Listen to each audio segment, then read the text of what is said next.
For those that don't know me, I'm Clarence Mitchell. I am acting as spokesman for Cambridge Analytica. The reason that we've called this news conference today is to begin to counter some of the unfounded allegations and frankly the torrent of ill-informed and inaccurate speculation that has surrounded the company since the current wave of coverage began just over a month ago. Cambridge Analytica takes its data protection responsibilities very seriously, and it believes in fairness and transparency in the way that the data it handles is collected and used. I'm going to be talking about three areas in particular, some of which have seen the most pernicious allegations made against the company, which are completely untrue. And I hope from what I say to you, you'll see why. The three areas are firstly our licensing of the Facebook data at issue, the GSR data that was received by Cambridge Analytica under a perfectly legitimate and legal contract. Secondly, the work done by the company for the Trump presidential campaign. And thirdly, the company's unsuccessful pitch to Leave.eu before it failed to get the designation as the official Leave group representation. As I say, the first and most pernicious from our point of view of these falsehoods is that we still hold GSR data and have not deleted it, did not delete it when asked to properly by Facebook. That is categorically untrue. As you would have heard in Dr. Kogan's evidence to the DCMS Select Committee earlier today, he was introduced to us by Chris Wiley as someone who'd published on the subject of personality profiling in scientific journals, and had created a data sampling methodology that could help us in our work. Cambridge Analytica had no experience in developing Facebook apps, so he seemed like the logical man to talk to. Dr. Kogan made contractual commitments to Cambridge Analytica that the GSR data and had been collected in compliance with data protection legislation. Indeed, the contract demanded that that was the case. And we took those assurances in good faith. The data we licensed from GSR, Dr. Kogan, was for up to 30 million respondents in the US only, not 50 million as has been widely alleged. The 30 million figure was confirmed by Dr. Kogan himself as well today. Cambridge Analytica did not harvest or somehow steal en masse this data. We did not control it, as Chris Wiley has claimed. Cambridge Analytica were not the largest recipient of that GSR data. In fact, again, as Dr. Kogan stated this morning, Chris Wiley's own company, a rival concern set up after he left Cambridge Analytica called Eunoia, had received the largest and widest amount of data. Again, a fact confirmed by Dr. Kogan today. We, of course, were alarmed and concerned when Facebook contacted the company at the end of December 2015, towards the end of the month, to say that Dr. Kogan had apparently acquired this data in breach of its terms and conditions. From that moment on, Cambridge Analytica has cooperated fully with Facebook and immediately set about deleting all of the disputed data from its servers, and then carried out considerable work to make sure that none of its derivatives or any copies elsewhere or backups were left in the system. And sometime later, again, confirmed that to Facebook and gave them a certificate to prove that that was the case.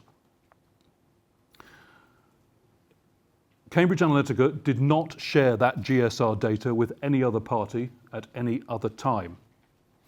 Nor has it really been explained in any of the coverage just how ineffectual that data was.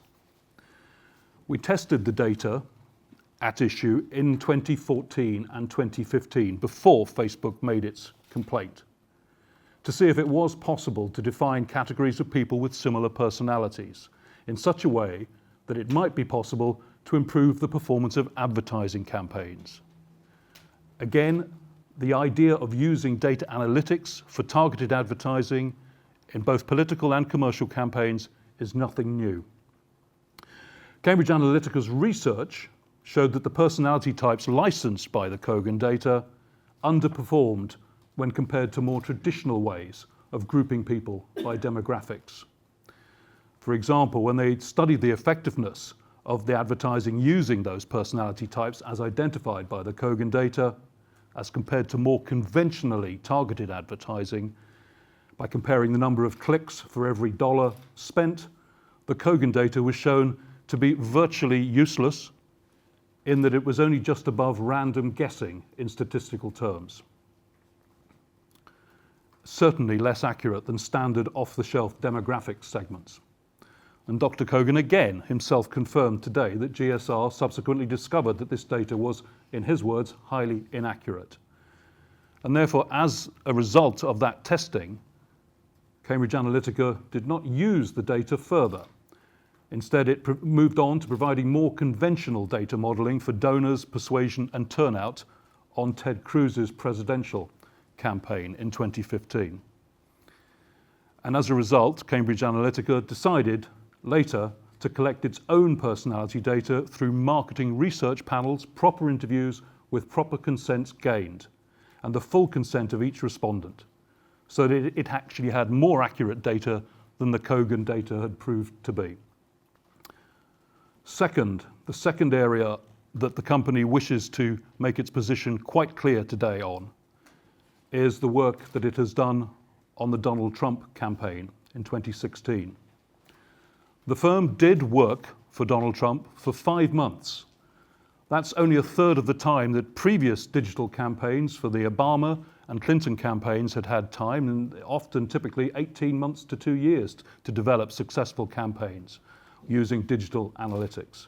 In this case, the firm worked for Donald Trump's campaign for 5 months, but, and this must be stressed, any suggestion that the GSR Kogan data was used in that campaign is utterly incorrect. Its effective uselessness had already been identified by then, and the profiling, the personality profiling was not used in the Trump campaign. Cambridge Analytica's lack of faith in its utility, in its effectiveness, was just one of the reasons.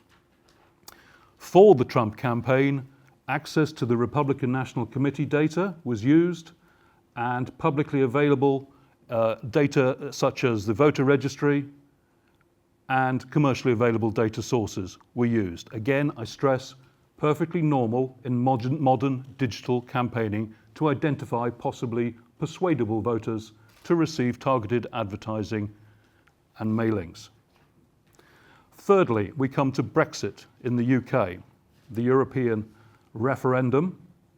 Some publications appear to be determined to link Cambridge Analytica's association with that referendum for their own political reasons. We did pitch to leave.eu for work with them before the decision to give the nomination as the opposition grouping to vote Leave, but that work was not granted. That pitch was not successful. The reality of what happened is this. We, Cambridge Analytica, have never worked for any of the Brexit campaigns, although, as I say, we did pitch unsuccessfully to both the Brexit and later the Remain designations. With leave.eu, it's true that we had 4 meetings, showed how we might do data analysis for them, and even got so far as submitting a proposal. Much of this has been reported, as you know. But they turned us down, and Aaron Banks and the UKIP party have said repeatedly that no work was done for them, even to get them to the designation stage, let alone during the actual referendum campaigning itself. To suggest that somehow not working on the campaign, not using the Kogan data during the Trump campaign has somehow brainwashed or forced people to vote in a certain way in both America and in Britain is frankly insulting to the electorates. Data science in modern campaigning helps those campaigns, but it is still and always will be the candidates who win the races. Again, the company has been portrayed in some quarters as almost some Bond villain. Cambridge Analytica is no Bond villain. Whilst no laws were broken, We have acknowledged where mistakes have been made, and a full independent investigation being conducted by a QC is being conducted as we speak. And when the board and he are in a position to make details of that investigation clear, they of course will do so. Essentially, we're saying hold us to account by all means, but base it on facts and concrete evidence and not wild speculation based on misinformation, misunderstanding, or in some cases, frankly, an overtly political position. To that end, we're launching today a specific website, cambridgefacts.com, which will outline all of these areas and our official company position on them.